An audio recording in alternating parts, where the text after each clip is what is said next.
Registration basically ಒಂದು ಸಂಬಂಧದ ಬಗ್ಗೆ ಯಾವುದಾದ್ರ ಬಗ್ಗೆ ಇರ್ಬೋದು, ಗಾಡಿ ಬಗ್ಗೆ ಇರ್ಬೋದು. ಸೊ ಅಫಿಷಿಯಲ್ ಆಗಿ ನಾವು ಪ್ಲೀಸ್ ಫೆಬ್ರವರಿ ಫೆಬ್ರವರಿ 23ನೇ ತಾರೀಕು ನಮ್ಮ ಸಿನಿಮಾ ರಿಲೀಸ್ ಮಾಡಬೇಕಂತ ನಾವು ಡಿಸೈಡ್ ಮಾಡಿದ್ದೀವಿ. ಎಸ್, ನಿಮ್ಮೆಲ್ಲರ ಆಶೀರ್ವಾದ ದಯವಿಟ್ಟು ಬೇಕು, ಸಪೋರ್ಟ್ ಮಾಡಿ ದಯವಿಟ್ಟು. Feb 23rd 2024. ನಂದು ಪೃಥ್ವಿಯವ್ರದ್ದು first time combination and it's a very sweet love story and a sweet family love story, ಇದು ಫ್ಯಾಮಿಲಿ ಡ್ರಾಮಾ. ಸೊ ಹಾಗಾಗಿ ಭಾಳಷ್ಟು ಜನಗಳಿಗೆ ಹತ್ರ ಆಗುವಂಥ ಕತೆ ಅಂತ ನಾನು ಅಂದ್ಕೊಂಡಿದ್ದೀನಿ. ರಿಜಿಸ್ಟ್ರೇಷನ್ ಅನ್ನೋದು ಎಲ್ಲ ವಿಷಯಕ್ಕೂ ಬೇಕು, ಬರೀ ಕಾರು ಜಾಗಕ್ಕಲ್ಲ.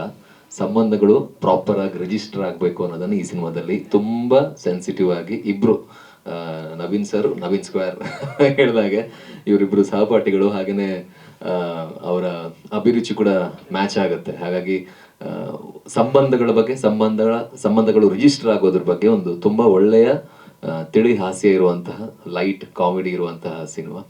ನವನವೀನವಾದ ಒಂದು ಸಿನಿಮಾ ಫಾರ್ ರಿಜಿಸ್ಟ್ರೇಷನ್. ತುಂಬ ಒಳ್ಳೆ ಕತೆ ಮಾಡ್ಕೊಂಡಿದ್ದಾರೆ. ಇತ್ತೀಚೆಗೆ ನಾವು ಸಿನಿಮಾ ನೋಡಿದ್ರೆ ಒಂದು ಹಾಸ್ಯ ಅಥವಾ ತಿಳಿ ಹಾಸ್ಯ ಅಂತ ಬೇರೆ ಹಳೆ ಸಿನಿಮಾಗಳಲ್ಲಿ ಹಾಸುಹೊಕ್ಕಾಗಿ ಬರೋದು ಕತೆಗಳಲ್ಲಿ. ಈಗ ಬರೀ ಸೀರಿಯಸ್. ಆ್ಯಕ್ಚುಲಿ ನೀವು ಥಿಯೇಟ್ರಲ್ಲಿ ಆಡಿಯನ್ಸ್ ಫೋಟೋ ತೆಗೆದ್ರೆ ಎಲ್ಲರೂ ಪಾಪ ಸ್ಯಾಡಾಗಿರ್ತಾರೆ, ಆ ಥರ ಸಿನಿಮಾಗಳು ಬರ್ತಾ ಇದೆ. ಸೊ ಇದು ಒಂದು ಲೈಟ್ ವೇನ್ ಕಾಮಿಡಿ, ತುಂಬ ಚೆನ್ನಾಗಿ ಡೈರೆಕ್ಟ್ ಮಾಡಿದ್ದಾರೆ ನಮ್ಮ ನವೀನ್ ಅವರು. ಸಿನಿಮಾ ಶುರು ಮಾಡಿದ್ದು ನಾನು ಮತ್ತು ಡೈರೆಕ್ಟ್ರು ಸಣ್ಣದಾಗೆ ಮಾಡಬೇಕು ಅಂತ ಪ್ರಯತ್ನ ಮಾಡೋದಕ್ಕೆ ಹೊರಟ್ವಿ. ಅದು ಕತೆ ಮಾಡ್ತಾ ಮಾಡ್ತಾ ನಮಗೆ ಆ ಕತೆ ಮಾತಾಡೋಕ್ಕೆ ಶುರು ಆಯಿತು.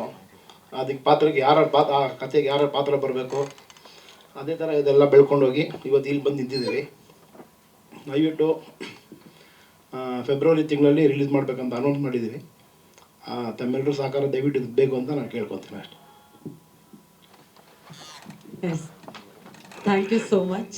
ಈಗ ನಿರ್ದೇಶಕರು ಬಿಗಿನಿಂಗ್ ಇಂದ ನಾವು ಶಾರ್ಟ್ ಫಿಲ್ಮ್ಸ್, ನಾಟಕ ಎಲ್ಲದಕ್ಕೂ ನಾವು ಅವ್ರು ನಿರ್ದೇಶನ ಮಾಡಿದ್ರೆ ನಾನು ಸಂಗೀತ ಅಂತ ಇದ್ದಿದ್ದು. ಸೊ ನಮ್ಮ ಸರ್ ನವೀನ್ ಸರ್ ಇವ್ರಿಗೆ ಸ್ಕೂಲ್ ಫ್ರೆಂಡ್. ಸೊ ಇವ್ರಿಗೆ ಒಂದು ಚಾನ್ಸ್ ಕೊಟ್ಟು ನಮ್ಗೆ ಒಂದು ಚಾನ್ಸ್ ಕೊಟ್ಟರು. ಸೊ ಇದೆಲ್ಲ ಒಂಥರ ಫ್ರೆಂಡ್ಸ್ ಒಂದು ಮಿಲನ ಅಂತಲೇ ಹೇಳ್ಬೋದು.